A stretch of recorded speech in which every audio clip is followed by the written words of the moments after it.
Yeah, I think we all are. And of course, teachers have that extra stress, because things just don't upload right in Schoology. Remember that poem we did on Friday? I didn't see it in Hack until Wednesday. So that's Friday, Saturday, Sunday, Monday, Tuesday, Wednesday. It's like 6 days before it finally showed. So for teachers that are trying to do stuff at the last minute, it's going to be hard. So anyway, I'm screen sharing, right? Y'all can see my screen? Good. So happy Thursday. Today's October 1st. We're all done with September. We have tutoring after school today from 4:40 to 5:30. So if you need me, come on by. I'll be here. Just click the link in Schoology for tutoring meetings. And today, we're going to continue to look at older works. The thing we're looking at today is newer than what we've seen before. It's from the 1960s. So people had electricity, and they lived in homes, not in little hovels or in the wilderness. But we're going to see how it influences plot characterization and theme, the historical setting, and then I'm going to make connections to personal experiences, ideas, and other texts in society. Right? When you connect it to your own experiences, oh, that reminds me, I have this one cousin, brother, aunt, and when you think that way, gosh, you're going to understand it so much better. And then our close, well, what personality trait drives Clara to do what she does? And what critique is Llano giving about human nature, right? When we're critiquing something, like a critic, like a movie critic, oh, I give it 3 stars or 4 jalapenos. They're telling us their opinion about people. And you want to try and figure out what's Llano saying about those kind of people like Clara is. And we'll find out more about her in a minute. But even if I'm tired, today is a good day. And saying my positive affirmations is going to make me feel better. So please say them with me. Unmute yourself. Let me hear you. What are you? I am smart, confident, and successful. And how do you feel about writing? I love writing. It's so much fun. And the big one, how do you feel about getting your work done? It's so cool. I love getting my work done. Thank you all so much. All right, ladies and gentlemen. So the story we're going to be reading is here in Thursday's work. And short story in the family. I've started saving them as an assignment. So you should be able to click it and you should have your own copy. You don't have to use that stupid little viewer. So be sure you get it open because, the way we normally do, right? I'm going to read the first part and you finish on your own. This is In the Family by Maria Elena Llano. And we'll see what this is all about. This picture kind of gives you a clue, doesn't it? Go ahead and get it open, please, and then we'll get started. If it doesn't work for you, remember, email me, message me. I'll send you a PDF of it. While we're waiting for that, I want to talk about family. And let's see here. Yeah, anybody here got a family member that's thinks they're the boss, that wants to tell everybody else what to do? Oh, yeah. Yeah? Who's that making you think of, Alyssa? Who? My baby sister. Your baby sister? She thinks she's the boss? What's up with that? Tell me about that. Yep. She's just a little girl who's has a sassy attitude and wants things her way, but there's times where we have to watch her and tell her you're not the boss, we're watching you, and it's just kind of Yeah. My sister thinks she's the boss too. How funny. And it's that way in my wife's family. I don't know, it's weird because usually you think the older child is the one that's in charge, but that's not always the case. And that's how it's been in my family too. My sister is older, but I've always been the one to stand up and speak. When we were kids, we would go somewhere, I would be the one to talk for both of us, and she wouldn't say anything. And my wife and her sister, it's the same way. My wife is the oldest, but her sister is the one that always takes charge, always tries to tell people what to do. And it's kind of funny the way that works out sometimes. Anybody else have something they want to share?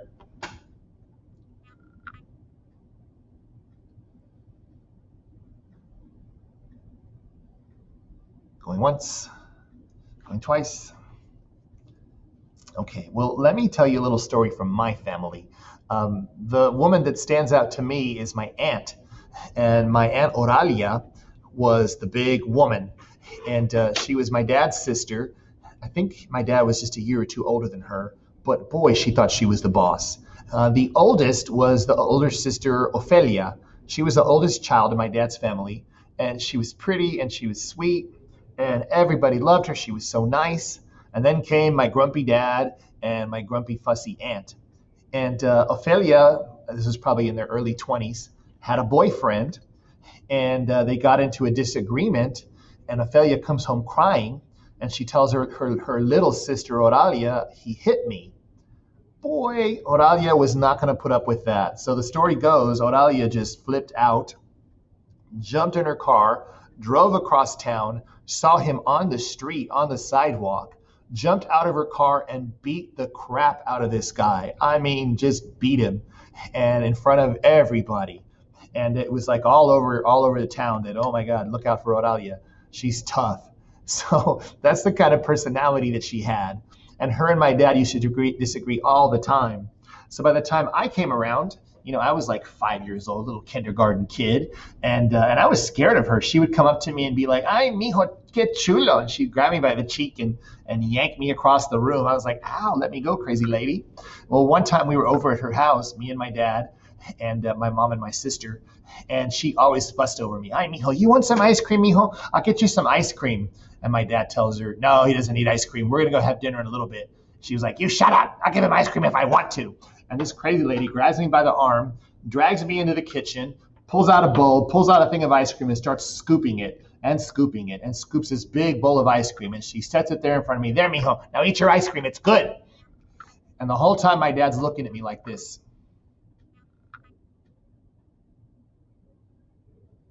And I just know there's no way in hell I'm going to eat that ice cream.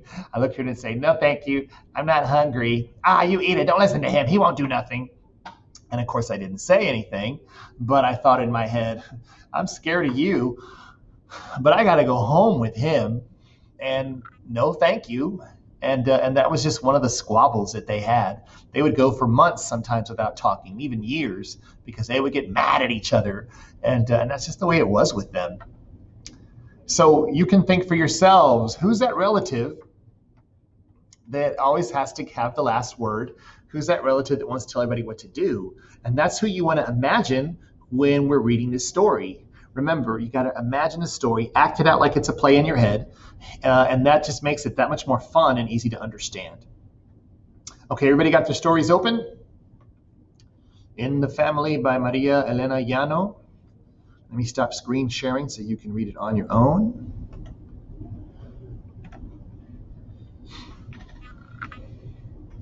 All right, let's get started. Page 1. When my mother found out that the large mirror in the living room was inhabited, we all gradually went from disbelief to astonishment, and from this to a state of contemplation, ending up by accepting it as an everyday thing. The fact that the old spotted mirror reflected the dear departed in the family was not enough to upset our lifestyle. Following the old saying of, "Let the house burn as long as no one sees the smoke," we kept the secret to ourselves since, after all, it was nobody else's business. At any rate, some time went by before each one of us would feel absolutely comfortable about sitting down in our favorite chair and learning that, in the mirror, that same chair was occupied by somebody else. For example, it could be Aurelia, my grandmother's sister. She died in 1939. And even if cousin Natalie would be on my side of the room, across from her would be the almost forgotten Uncle Nicholas, 1927. As could have been expected, our departed reflected in the mirror presented the image of a family gathering almost identical to our own, since nothing, absolutely nothing in the living room, the furniture and its arrangement, the light, etc., was changed in the mirror. The only difference was that on the other side, it was them instead of us. Okay, can y'all picture that? You're sitting in your living room, you're sitting on your favorite chair, you look into the mirror, and there's your chair, but instead of you is some old dead relative. That's pretty creepy, isn't it? This story is what's called magical realism. And in magical realism, The world is realistic, everything's real, but there's usually one thing that's supernatural, that's magical. And if you haven't figured it out yet, yeah, it's the mirror. Okay, let's continue on. Page 2. I don't know about the others, but I sometimes felt that, more than a vision in the mirror, I was watching an old, worn-out movie, already clouded. The deceased's efforts to copy our gestures were slower, restrained, as if the mirror were not truly showing a direct image, but the reflection of some other reflection. From the beginning, I knew that everything would get more complicated as soon as my cousin Clara got back from vacation. Because of her boldness and determination, Clara had long given me the impression that she had blundered into our family by mistake. The suspicion had been somewhat bolstered by her being one of the first women dentists in the country. However, the idea that she might have been with us by mistake went away as soon as my cousin hung up her diploma and started to embroider sheets beside my grandmother, aunts, and other cousins, waiting for a suitor, right, somebody who wanted to marry her, who actually did show up, but was found lacking in one respect or another. Nobody ever really found out why. Once she graduated, Clara became the family oracle, even though she never practiced her profession. She would prescribe painkillers and was an arbiter of fashion. She would choose the theater shows and rule on whether the punch had the right amount of liquor at each social gathering. In view of all this, it was fitting that she take 1 month off every year to go to the beach. That summer, when Clara returned from her vacation and learned about my mother's discovery, she remained pensive for a while, as if weighing the symptoms before issuing a diagnosis. Afterwards, without batting an eye, she leaned over the mirror, saw for herself that it was true, and then tossed her head, seemingly accepting the situation. She immediately sat by the bookcase and craned her neck to see who was sitting in the chair on the other side. "Gosh, look at Gus," was all she said.